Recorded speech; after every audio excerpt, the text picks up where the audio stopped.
नमस्कार दोस्तों, मैं अरविंद। आप मेरा YouTube चैनल देख रहे हैं, अरविंद चौधरी। दोस्तों, ये गेहूँ है 3086।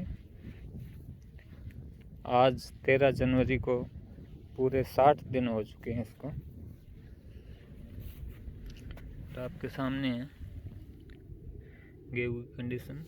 ये अब बारिश और तेज़ आंधी और मुझे लग रहा है जैसे थोड़े थोड़े ओले भी आए थे, उसकी वजह से शायद ये पत्ते ऊपर से पीले पड़ गए हैं। इसमें मैंने 90 किलो यूरिया डाली है। एक पानी जो पहला पानी था वो 30 दिन के अंतराल पे लगाया था, और दूसरा पानी शुरू करने जा रहे थे उससे पहले ही काफ़ी अच्छी बारिश होगी। 1 हफ्ता हो चुका है बारिश को, अभी भी देख लिए पूरी नमी बनी हुई है, ये आपके सामने है। इसमें पहली यूरिया के बाद मैंने नैनो यूरिया की स्प्रे की थी, जो इसको की नैनो यूरिया आई है। 1 बोतल पर एकड़ के हिसाब से। तो मेरे को तो रिजल्ट इसका अच्छा लगा। हालांकि कुछ जगह पर ये गेहूँ पीली और जैसे बूटा नहीं मारा होता वैसी हो रही है। उसका रीज़न ये है कि जब हम बिजाई कर रहे थे, पीछे जो आदमी घूम रहा था उसने ध्यान नहीं दिया, कई जगह पोर बंद हो गए, डीएपी रुक गई और डीएपी का अंदर ही अंदर पाउडर बनता रहा और डीएपी पूरी नहीं गिरी। यानी कि 30 किलो पर एकड़ के हिसाब से डीएपी पड़ी थी।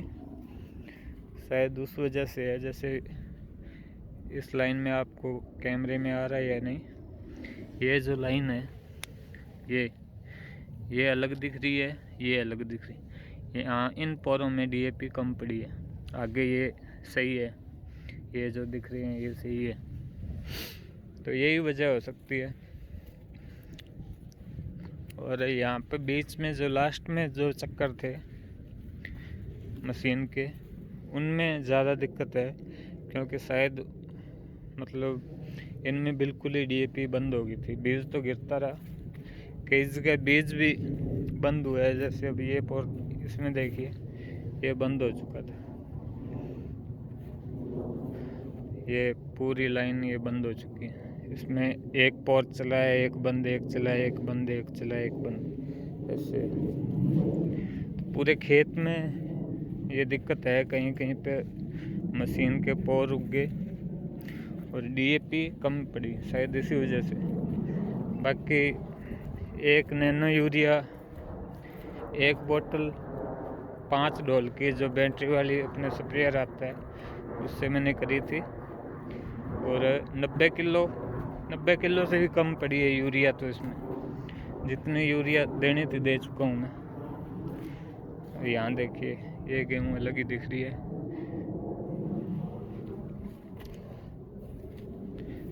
और यूरिया की अब किल्लत है। पहले ज़मीन हम ठेके पर यानी कि लीज पर देते थे, और लीज वाले क्या करते हैं, एक फसल जैसे धान की फसल है उसमें 6-6, 7-7 गट्टे यूरिया के डालते हैं और इतने ही गेहूं में डालते हैं। तो पिछले 2 साल से ये दूसरी सीज़न है मेरा गेहूं का, तो हमने 2 बैग पर एकड़ के हिसाब से डाला है। और अब गोबर की खाद इतनी मिलती नहीं है, लेकिन धीरे धीरे खेत का सुधार करने की कोशिश कर रहे हैं।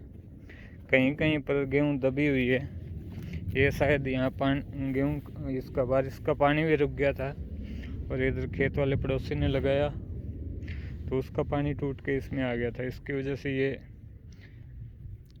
सिंगल सी दिख रही है टहनियाँ। बाकी गेहूं ठीक है,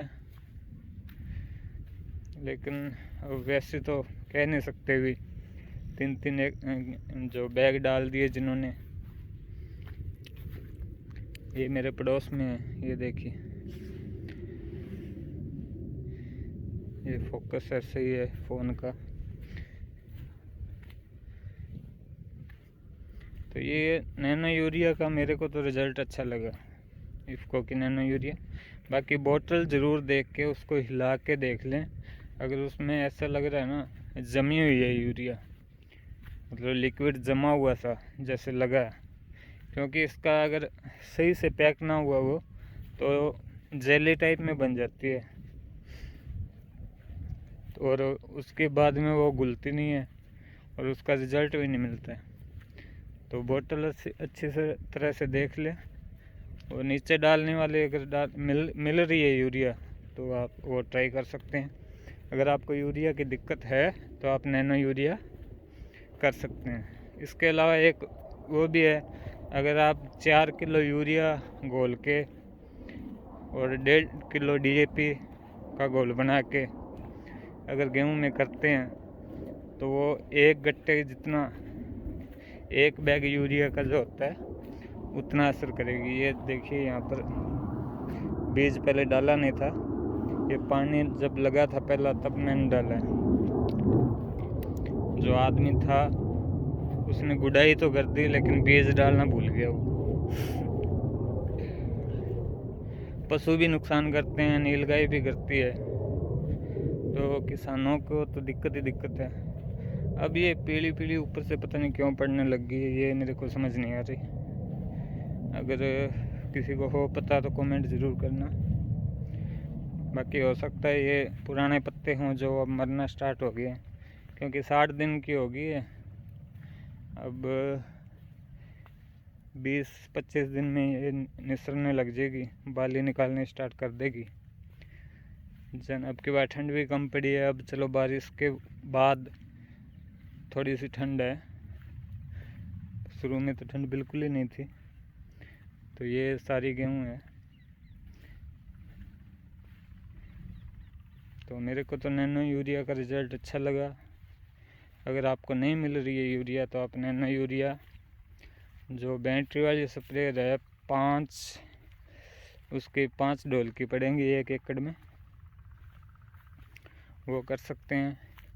एक इसमें ट्रायल और किया था मैंने, जो नैनो यूरिया में मैंने मैग्नीशियम सल्फेट मिलाया तो वो फट रहा था। हालांकि उसका कोई नेगेटिव रिजल्ट इम्पैक्ट तो नहीं पड़ा, लेकिन वो फट रहा था। तो स्टोर पर जब जाएं तो उनसे पूछ लें क्या इसमें हम वो मिला सकते हैं, ऐसे उसका कुछ नेगेटिव रिजल्ट तो नहीं मिला। और जिंक और मैग्नीशियम के स्प्रे का कहते हैं, तो वो मैंने करी है, उसका कोई भी फ़ायदा मेरे को नज़र नहीं आया। अगर आप कहें कि उसका कोई फ़ायदा है तो कोई फ़ायदा नहीं, 0%। क्योंकि आगे मैंने जो आगे है ज़मीन उसमें 2 एकड़ है, उनमें नहीं की थी बिल्कुल भी, और वो और उसके साथ लगती उनमें की हुई है, उसमें और नहीं की उसमें 0% फ़र्क है। 0% कोई फ़र्क नहीं है। तो ऐसे ही पैसे बर्बाद ना करें, मैं तो यही कहूँगा।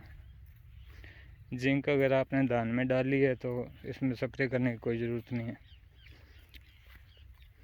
कई जगह बारिश से काफ़ी नुकसान हुआ है। जो घग्गर बेल्ट है हमारे साथ लगती, जो घग्गर नदी के बिल्कुल साथ है, वहाँ लाल मिट्टी है, वहाँ पे जो पानी लगा था, क्यों गेहूं की बिजाई मेरी तो काफ़ी पहले हो चुकी थी, PB1 धान था इसमें, तो गेहूं की बिजाई अपने हो गई थी 13 नवंबर को। तो जिनके लेट हुई दिसंबर में उनका पानी भी लेट लगा और ऊपर से आ गई बारिश, तो उनके गेहूं ख़राब हो गई। बस यही था दोस्तों वीडियो। अगर कोई सवाल सुझाव कुछ हो तो बताना। ये देखिए यहाँ पर ये DAP शायद नहीं पड़ी है इस लाइन में, ये दिख रही है आपको, ये 3-4 लाइनें कहीं कहीं पे रुकी हुई है, उसका फ़र्क ज़रूर है। अब मैं सोच रहा हूँ DAP की स्प्रे कर लूँ इसमें। बस धन्यवाद दोस्तों।